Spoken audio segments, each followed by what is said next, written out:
and welcome to another edition of Health Solutions with Shawn and Janet Needham, where Team Needham discusses everything healthcare. I'm your host, Shawn Needham, and my wonderful wife is busy, headed to work today, so she is not going to be on the stream with us today. But we are streaming live from the Team Needham podcast studio at Team Needham Abode, and we are super excited to have Kaleb Gann on our show today. We met him at a Healing Humanity get together, which Healing Humanity, you've heard us talk about this on this show before, is a documentary on how carnivore has changed people's lives, saved people's lives, how people going carnivores change people's lives, saves people's lives, change people's lives. And we met Kaleb there. Kaleb went carnivore a few years ago. Well, actually, let's let Kaleb tell his story. Kaleb, welcome to our show. Well, thank you for having me. I've been carnivore for just over a year now. I started it originally because my parents actually wanted to try it, and they just kind of offered to do it with me, and if I wanted to kind of join them. I've known about carnivore for multiple years because of Mikhaila Peterson. I just saw the clip of her saying all she eats every day is strip loin, and I was like, that's kind of interesting, but she looks pretty healthy. She has children, so it can't be that bad. You know, she stayed fertile and whatnot, reversed her arthritis, did something. I wonder what it was. And I was just curious from that point on, and I tried carnivore for 30 days with my parents, and I just didn't stop because my depression went away. My anxiety was cut in half in the first 2 weeks. I was feeling really good. I lost a lot of weight in the beginning, which most people do just because of all the water weight you're dropping from not eating carbohydrates and whatnot. Which that all felt really good. My knee, which I dislocated back when I was 13, it stopped hurting. It would hurt anytime I did much of anything. To this day, it still has never hurt. And that's really cool. And it's definitely not just like it took time and it just so happened to heal right when you started carnivore. Like, no, I don't think it did. I was told I was going to have like knee issues for the rest of my life because I just dislocated it and messed it up, and it's the same as my other one now. And I've added 100 pounds onto my deadlift in 1 year without almost training it at all. And it's been really smooth, been really good. Now, how old are you, Kaleb? I'm 16 now, 16 and a half now. I started when I was 15 and a half. Birthday's in January, started in June, July. Now, I've met you in person, so I know the answer to this, but I want our guests to understand. I know you're a very analytical person.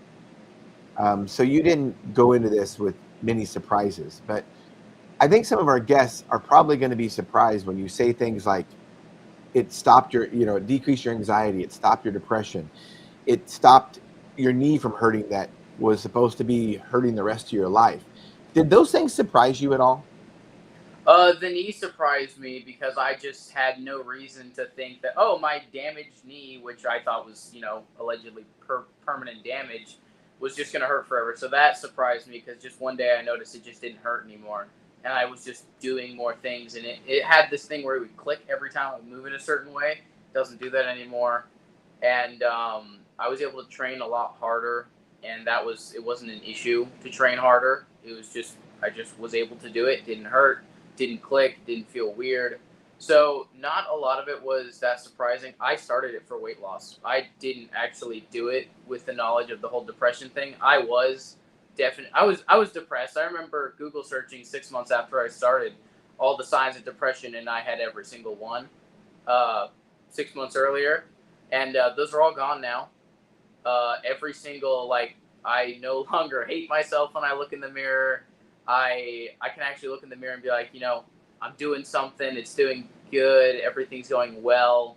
I can actually appreciate the body that I'm building.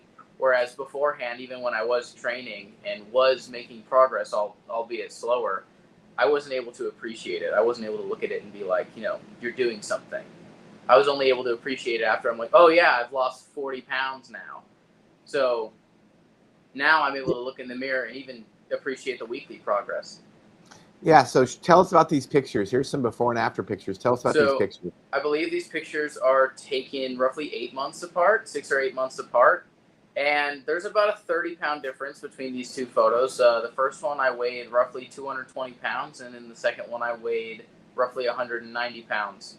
And that first picture isn't even actually an accurate representation of what I looked like when I started, because that was about a week or two into carnivore, because I didn't want to take first photos because I was afraid to step on the scale.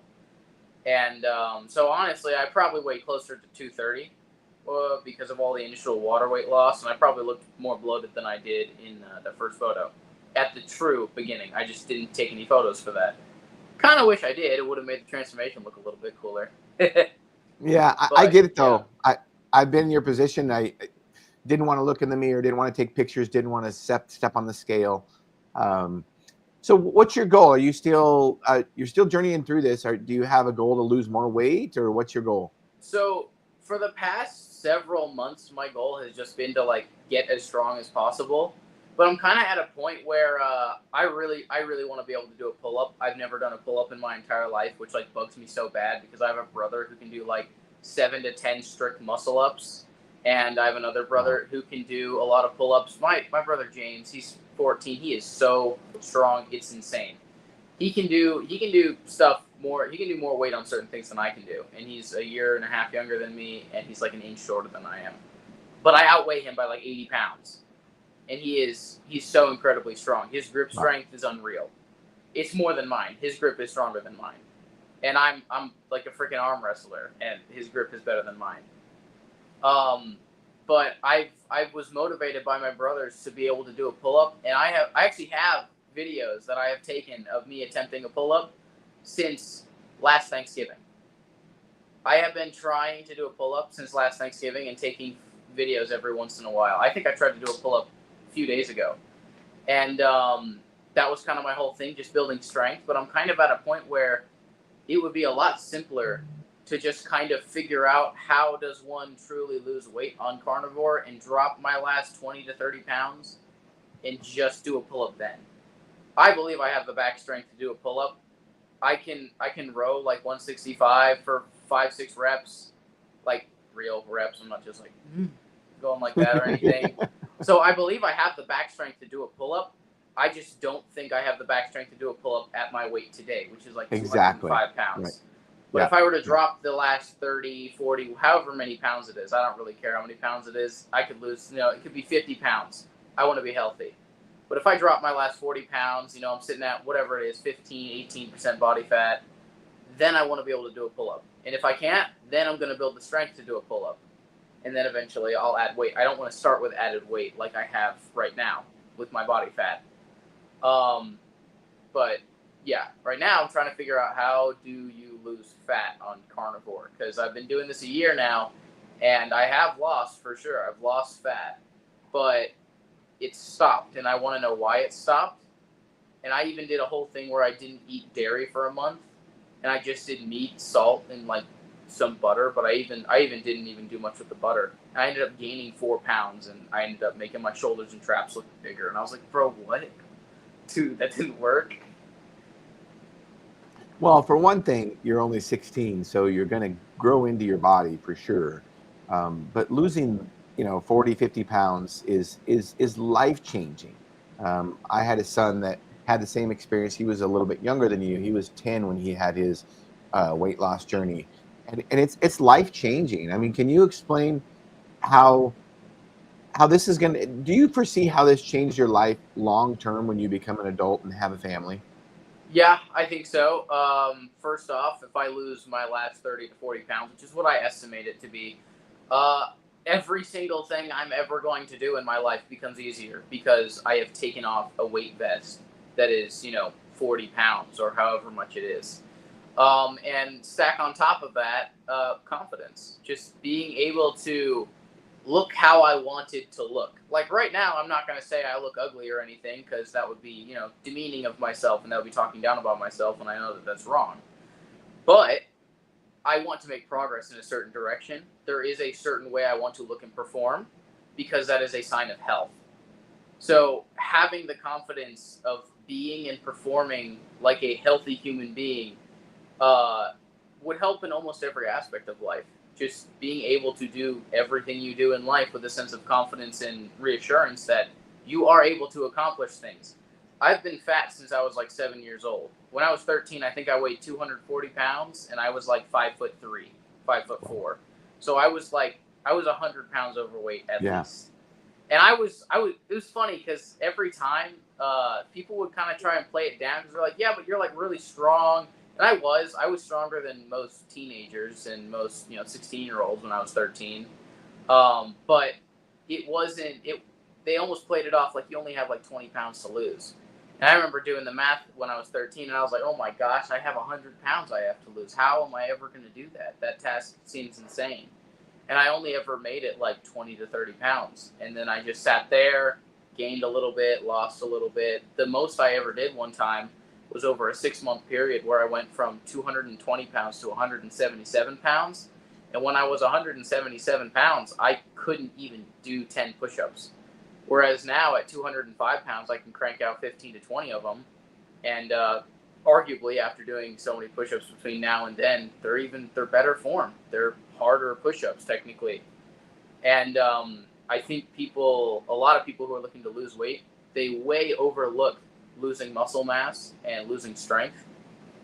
And they kind of just look at that as like a secondary thing because they're too focused on how they look and the confidence that they're going to get from how they look. I want the confidence that I'm going to get from how I can perform, which is why I'm a little bit more confident when I go to the gym with my buddies or my brother, because I am confident that I will perform well because I know I can perform well. Well, and that's really, when you think about how God designed us, I say this often on our podcast, we were meant to be strong and fast.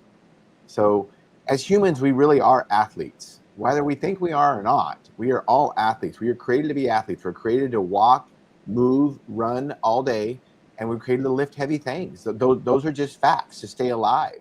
And so if we treat our bodies as athletes, we will be much, much better off. Absolutely. I've actually started this kind of a new mantra that I heard someone else say, and it's like, you're an athlete, period, the end. It just depends on how good you are or how bad you are. But you are an athlete, and train like one. Act like you're an athlete. Eat like an athlete. You're an athlete. There's no reason you shouldn't be an athlete. Every human should be performing at the highest level that they can. Just because, why wouldn't you? Why shouldn't you be the healthiest version of you that there can possibly be? Like, well, you should. Everyone should be the healthiest they can be. So I even added like sprinting into my routine, and I can almost sprint as fast as my brother, who's I think he's just under 5'9". He likes to claim he's 5'9", and I think he weighs 155. He's like 155 right now. Yeah. He's pretty lean. He's pretty good at running. He's better at running long distance than I am, but in a sprint, we're almost the same. And I've got 50 pounds and minus 3 inches on him. Yeah. So I want to go back on the childhood obesity thing, how people were telling you, oh, you need to lose 20 pounds.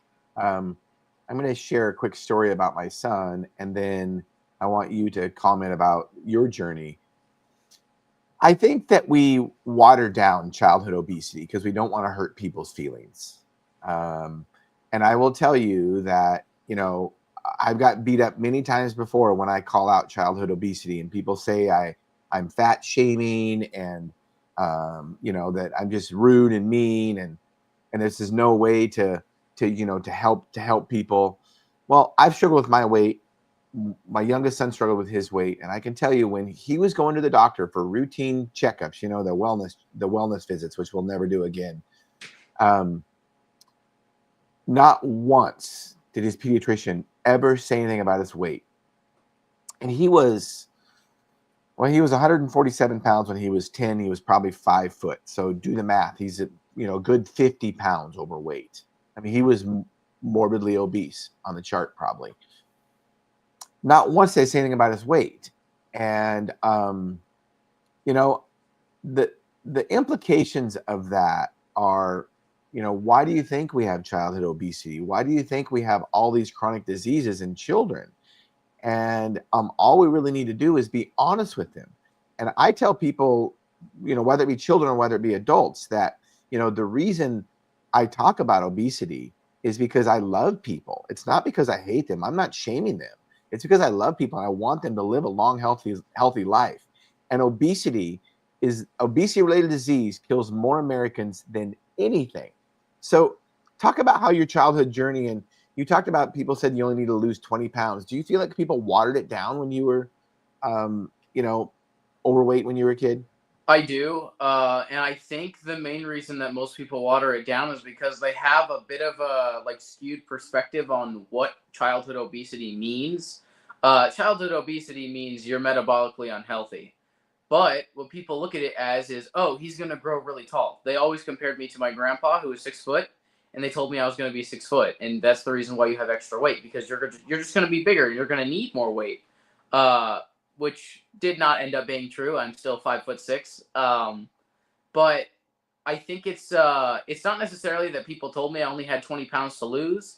It's that in their mind, where I was going to be a decade from then, I would only have 10, 20 pounds to lose, which I feel like if you're going to grow into a certain kind of height or body and you're going to grow that much or whatever it is, grow into that. Don't be, the size of a person who's that much taller than you for the next decade of your life. When you start growing, you eat more. Why do you eat more? Because you need more mass at that time, not 10 years before. At that rate, we should just be having 5-year-olds be 130 pounds because, in 10 years, he's going to weigh that much. Like, that's not the solution. You're just, like, making the child unhealthy before they have to be.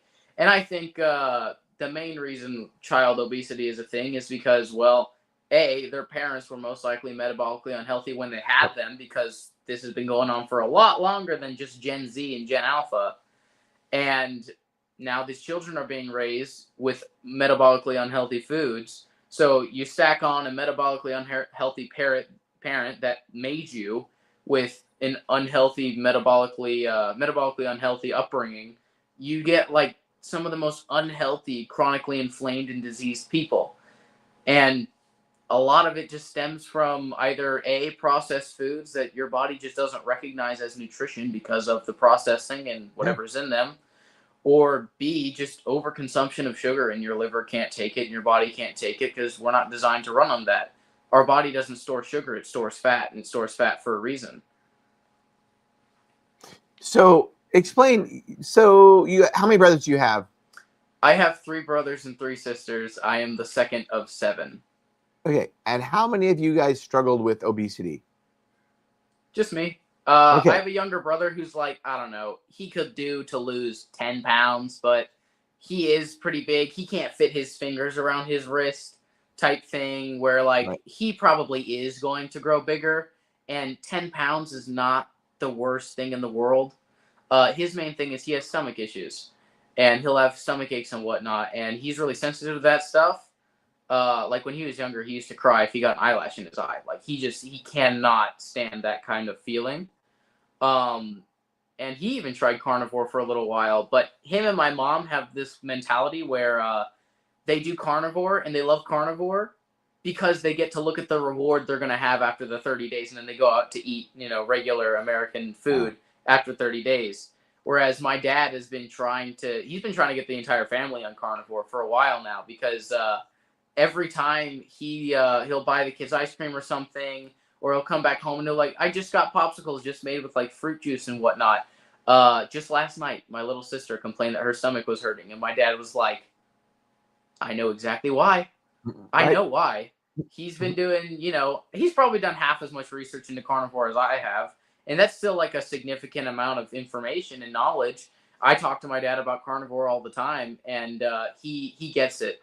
He understands. He knows that, the Brassica family has only existed since the 50s. They were bred to be sold to people. Nutritionally void vegetables were, poisonous, nutritionally void vegetables. Why would you ever eat that? Well, because all those kids brought up in those days were brought up with things like Popeye and mantras like eat your vegetables so you grow up to be big and strong, when most people back in the day didn't even know what made you grow up to be big and strong or put on muscle mass, which is literally not vegetables. No. It would be almost impossible, if not, it would be very difficult, if not impossible, to build a lean body mass and muscles on vegetables alone, if it would be even possible to sustain yourself. Yeah. I mean, honestly, as humans, we don't have the guts of a ruminant animal. We can't process vegetables. We don't eat pounds of them a day. People will always use, not always, but sometimes use the analogy, well, a gorilla is, gorilla is muscular and strong. Yeah, and and a their gorilla colon's that big. Yes, exactly. And they eat, and their colon's big so they can eat and digest 40 pounds of bamboo a day. Humans cannot possibly eat that much vegetables, not even Nope. maybe. Yeah, I couldn't even do a quarter of that. That'd be nuts. Yeah. So explain how, and I know some, and my oldest son, I have 2 kids, and congratulations on having a family of 7 siblings. That's awesome. God bless you guys. So my oldest son never had a weight problem, and my youngest son did. And people kind of played it off. Oh, my oldest son has a fast metabolism. My youngest son has a slow metabolism. And then I spent like a few days with them in Disneyland watching their eating habits. And I realized why my youngest son had weight issues, because he ate like me. I will eat anything in front of me. That's why I just can't buy bad food or junk food, because I will eat it all. He was the same way. My youngest son or my oldest son, he could have a full plate of food, no matter if it was junk or not. And when he was done, he was done. There could be 2 pieces of pizza left on his plate, but he was done. My youngest son, not the same. My youngest son is like me. He'll go back to the pizza and start picking stuff off it, even though he knows he should be done. So explain, were your habits different than your siblings? Yes, in that sense, for sure. I was the kind of person who would almost sneak extra servings because I was Yeah. kind of ashamed. I didn't want people to see me eat more, because every time I would eat more than anyone else did, I would just assume anyone who saw me eat that was just like, yeah, that's why you are the way you are, because you eat that. And the whole slower metabolism thing, if there is any credence to that, if I'm going to give it any credence, I would have to say that it would have to do with the health of the parents when that kid was made. Right. Because the base of the child is going to be whatever the parents' health was. So obviously the health of the parents changes with every child, because, well, the mom is different because, well, she's had kids before and her body is different now, and maybe something has changed. My brother Levi and my brother James are both lean. My brother Isaac and I are not. My brother Isaac is the middle child. My brother James is a little bit younger than me, and my brother Levi is a little bit older than me. So it almost went like every other kid had some kind of metabolic issue. Um, but yeah, I was the same way. I was eating portions my dad ate when I was 12. And my dad is by no means lean and healthy. Not yet. Working on it. But I was eating as much, if not more than him, when I was a 12-year-old. And my dad saw that and was like, that's an issue. So him and me, he did everything I did up until I was like 13, 14 years old to lose weight, I did with my dad. Because my dad wanted me to do it too. And he was like, hey, I recognize there's a problem here. And at that time, we didn't know about carnivore. And he was like, we're just going to go on walks. We're going to wait to eat until, this time. We're gonna be seeing what each other is eating and whatnot. I've always been a fan of meat, so I've eaten meat with like every meal for like my entire life. I think that's also why I didn't have a hard time getting fat adapted, and I never got meat aversion, because I've always enjoyed food. Like I appreciate food, and I think a lot of people that come onto carnivore, uh, they like the dopamine they get from food, and they don't necessarily like the food itself. I love the food. The food Yeah. itself is just, it's good. I appreciate it. It's very enjoyable to just, eat something. And then, of course, with my whole weight loss stall right now, I always, because I still think like that, what about the calories? What are the macros? How much of what am I eating? I went and checked that one time because someone asked. and I'm eating 4 to 5,000 calories a day, and I'm eating 300 grams of fat and protein every day, roughly. And if that's the case, I should totally be gaining weight, but I'm not, which is strange. And even before carnivore, I didn't eat that many calories. I probably ate 3 to 4,000 calories a day, and 4,000 calories a day is generous. And I was gaining more weight than I am right now, which is like very, very slow. The weight I'm gaining right now is mostly, from what I can see, muscle mass. It's not actually, it's not fat. It's not adipose tissue. Yeah. So there is that as well. Well, it's, when you speak of tracking macros, and of course you follow Dr. Shawn Baker, like we do, tracking macros and counting calories, and it's like, that's not what humans did 5 or 6 generations ago. They just ate real food.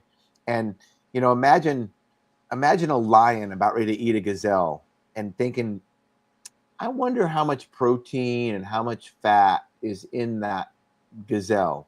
That's not what they do.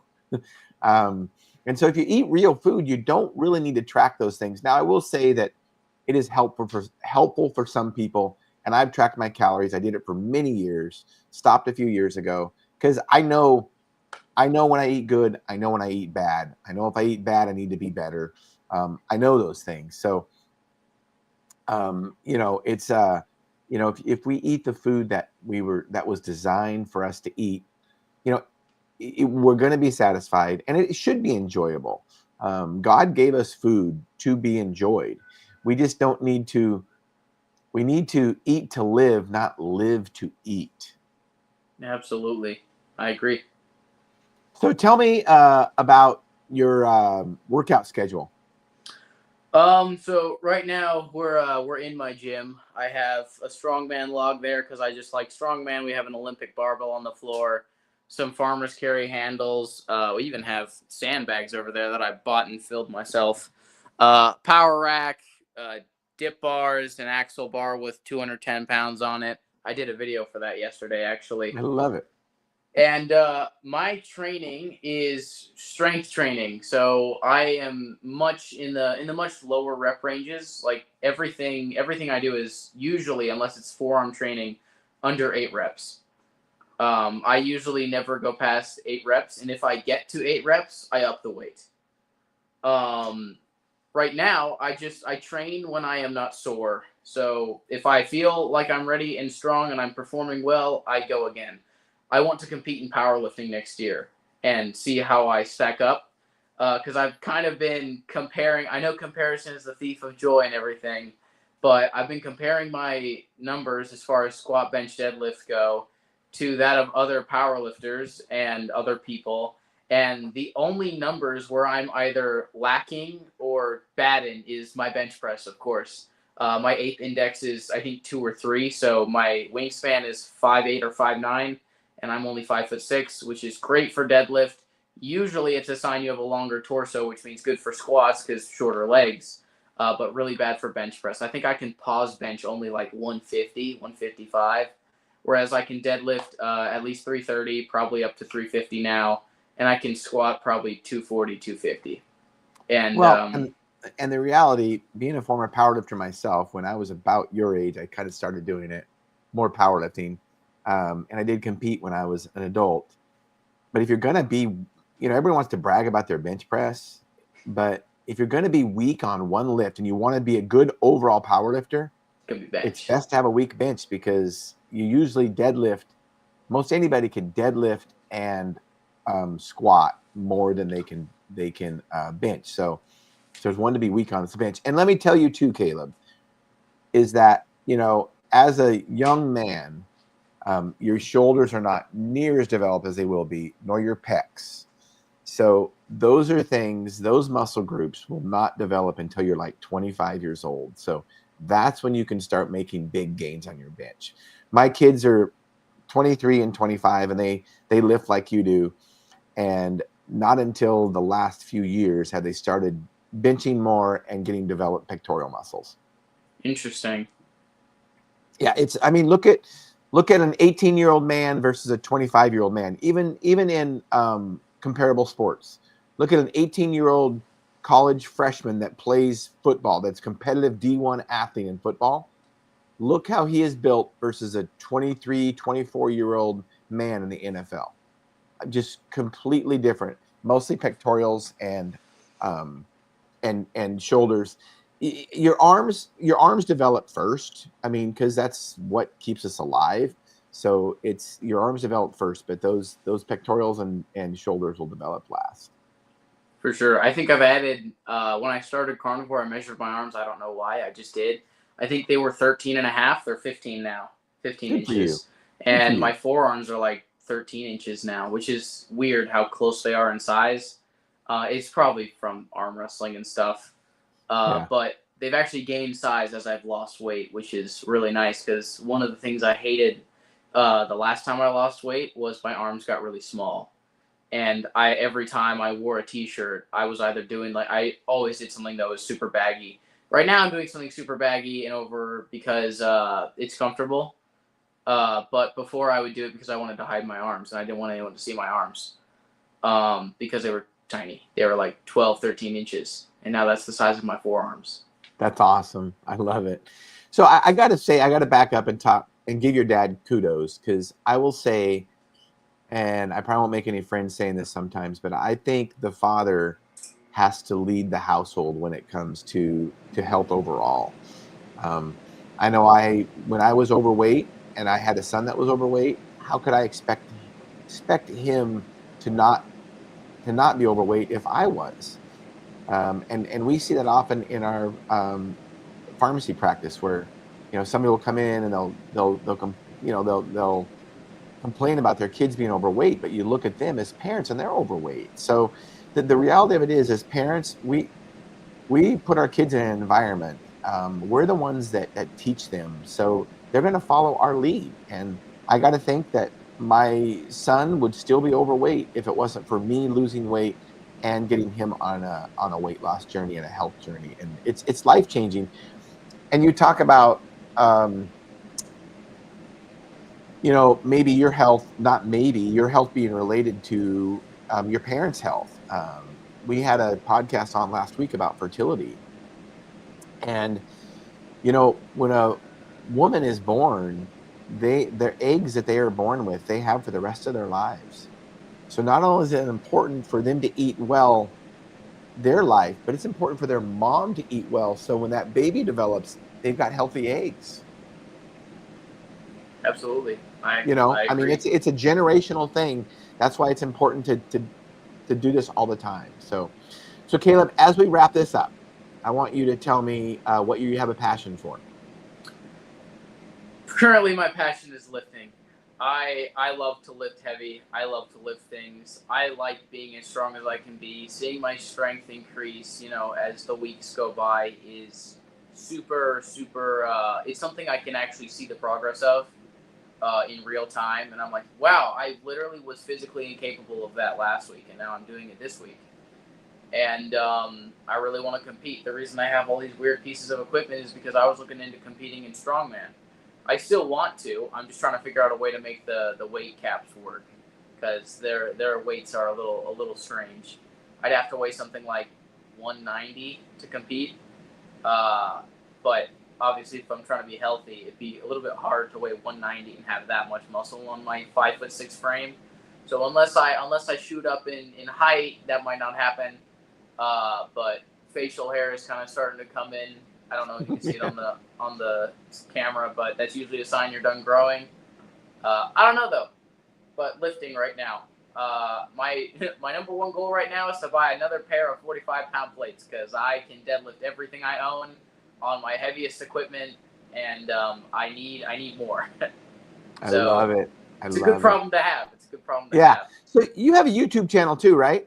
I do. And my posting is the most inconsistent thing you'll ever find. I posted two videos in the last 20 days. And before that, I posted a video like 3 times a week. And before that, I did every day for like a week. So I post when I feel like there's something worth posting, which is how I think a social media page should be. If you're doing it as a business or as something that you want to grow into something, or as like your show, I think there should be a schedule for it. But me, I'm just sharing whatever the heck I'm doing at the time I'm doing it. Like the last thing I did was deadlifting that bar on the floor, and I did a video on it and seeing how much I could deadlift on the axle bar, which is like that thick. I think it's about that thick, so way harder to grip. It's all forearm strength and not back strength. Yeah. So I post when I want to post. I have a couple of videos I want to make in the works right now, but I just haven't really gotten around to it.